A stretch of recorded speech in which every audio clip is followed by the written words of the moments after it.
अगर जे भारतीय जनता पार्टी के अगर ई नेता कहता कि निषाद हमारे साथे बाटा, समाजवादी पार्टी का नेता अगर कहता ना ये हमारे साथे बाटा, तो वो बन जान नहीं पाता, उनके मालूम नहीं बा। अरे ई निषाद हवा सबके पार उतारे न, सबके पार उतारे न। लेकिन अगर अगर अगर इंसानियत बा वो लोगन के, तो अगर निषाद हमेशा पार उतरले बा 70 साल, तो वो लोग। नमस्कार, रुआ देखा तानी भोजपुरी न्यूज टाइम और हम संभूषण। गोरखपुर जनपद के सियासी पारा बड़ी तेजी से चढ़ा था, क्योंकि गोरखपुर ग्रामीण यहाँ के जौन मुख्यमंत्री रहलन यहीं से उम्मीदवार बाड़न गोरखपुर शहर से। ठीक होकर बगल वाली सीट बाटे ग्रामीण विधानसभा। यहाँ पे बड़े बड़े दिग्गज के नाम आवता, अपने प्रत्याशिता दर्ज करौले बाड़न। यहाँ पे एक नाम बा बीएसपी से, बहुजन समाज पार्टी से, दारा निषाद के। दारा निषाद से सवाल जवाब हुई। दारा निषाद हमारे भोजपुरी न्यूज टाइम के दर्शक के बताइए कि कितना जमीन आप उपयुक्त कर ले बानी, यहाँ ग्रामीण के जमीन कितना उर्वरा बा आप खातिर, का ग्रामीण में आपका टक्कर बा। स्वागत बा भोजपुरी न्यूज टाइम पे। दारा जी, का माहौल बा, आपके का लगता कि ग्रामीण में आपके कितना वोट मिला था और का स्थिति रही? बहुत बहुत धन्यवाद। भोजपुरी न्यूज से आप हैं। अब भैया हम भोजपुरी बोलो। हाँ, भोजपुरी बोले खातिर आपको बहुत हम किसाने का लड़का हैं। एकदम बिल्कुल। आ यहाँ किसान लोग जोगी मोदी के सहारे से एकदम परेशान बा। पूरा फसलिए गायब हो जाती है। अरे कितना मेहनत से तक किसान फसल के उगावे ला अच्छी तरह से जानता नहीं, लेकिन जो वो फरत फुलाता वो करे पहले ही ई जोगी मोदी का साढ़ जौन बा लोग वो के सपर चट को जाता लोग। तो ये बताई किसानन का कहीं भला होखे वाला बा सरकार में? अब की मुद्दा का यह रही कि साढ़ भगाओ और साढ़ जिले आयल के भगाओ, जो गाना भी चला था। तो का यह मुद्दा रही अब की? एकदम साढ़ भगावा भैया।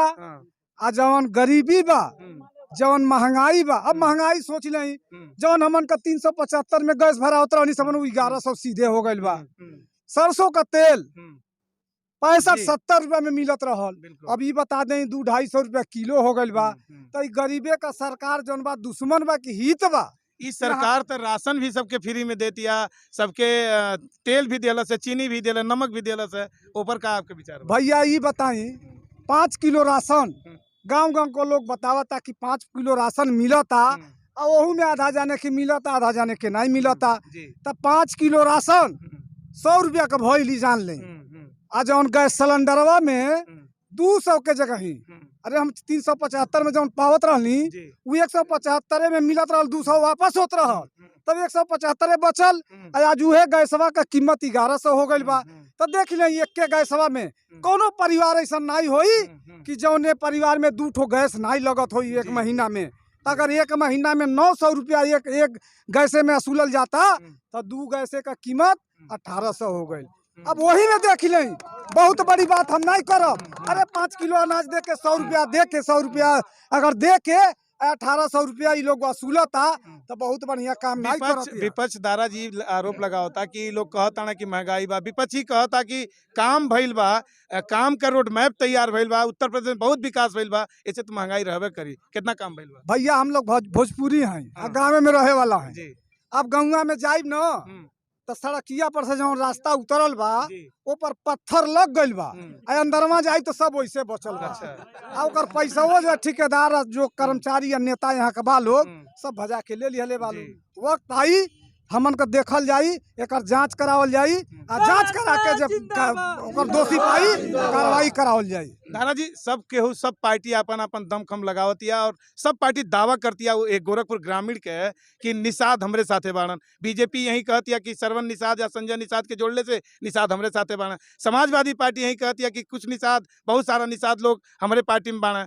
आप कितना निषाद पार्टी के निषाद लोग के अपने जोड़ पाओ तनी अपने पार्टी में? देखी निषाद एक तरफा अपने निषाद बेटा अपने भाई अपने प्रत्याशी के साथे 100% बाटा। अगर जे भारतीय जनता पार्टी के अगर ये नेता कहता कि निषाद हमारे साथे बाटा, समाजवादी पार्टी का नेता अगर कहता ना ये हमारे साथे बाटा, तो वो बन जान नहीं पाता, उनके मालूम नहीं बा।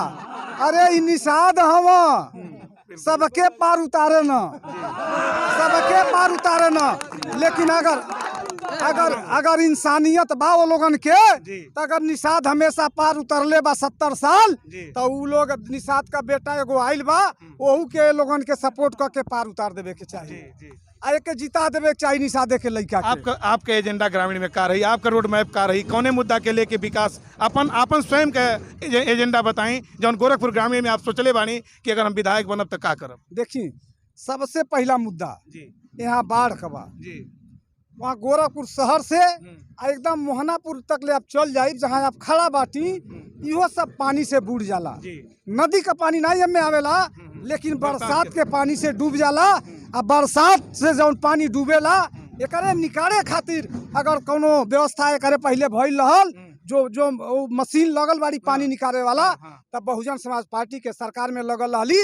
आज तक ले कौनो मशीन नहीं लगल, न कौनो नहर बनल। अगर हम लोग सरकार में आइब, हम लोग यहाँ से जीतब तो नहर बना के यहाँ का पानी जो गोरखपुर से मोहनापुर तक है बरसात से जो डूबेला, नहर बना करके ये पानी के नदी में गिरावल जाई। हमारे क्षेत्र की जनता हमेशा एकदम रेगुलेटर तो बन गया बाबा जी, बनवा देले। अरे भैया रेगुलेटर के बारे में आप जान लें, बढ़िया पता नहीं आप गइल रहनी कि नहीं गइल रहनी। 7 गो लगल बा वहाँ, वो में 2 गो चले आ 5 गो का पैसा सरकारी अधिकारी जब्त कल।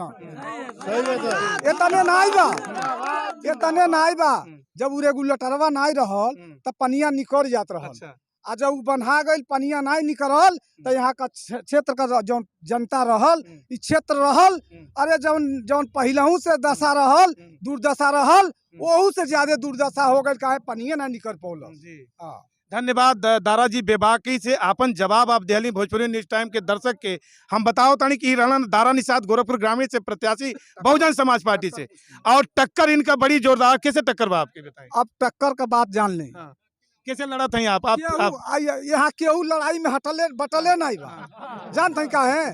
सब पब्लिक यहाँ खड़ी बा, पूछ ले। आप ये कहता कि हम समाजवादी पार्टी के यहाँ जो लड़ता वो विधायक रह चुकल बा, उनहू के देख लिया बानी सब। आ बीजेपी से जो लड़ता वर्तमान में बहन बाट, उनहू के जनता देख लिया बा। अरे ये दोनों जानी से जनता परेशान बा। तीसरा के रूप में दारा निषाद बाटी, तीसरा के रूप में हम दारा निषाद बहुजन समाज पार्टी से बाटी। पूरी जनता का प्रेम और व्यवहार और हमके आशीर्वाद मिलता। आवे वाला 3 तारीख के अरे इतना हाथी का बटन दब जाई कि साइकिल कमल का पता यहाँ चलबे नहीं करी, साइकिल पंचर हो जाई। कहाँ जाई? कांग्रेस का कोनो मतलबे नहीं बा, नौवे लेबे वाला नहीं बा। हाँ, ये देखी बीएसपी से उम्मीदवार दारा निषाद बड़ी जोरदार तरीके से भोजपुरी में अपन बात रखलन है कि ये बताओ तना कि 3 तारीख के हाथी वाला निशान पे बटन दबी और हम विधानसभा पहुंचब। चूंकि पीछे जे भी लड़ाई में बा तेके सब जनता देख ले बा। तो वक्त बताई कि होई का, देखत रही Bhojpuri news time. Camera person Manoj संग, हम शंभू सर।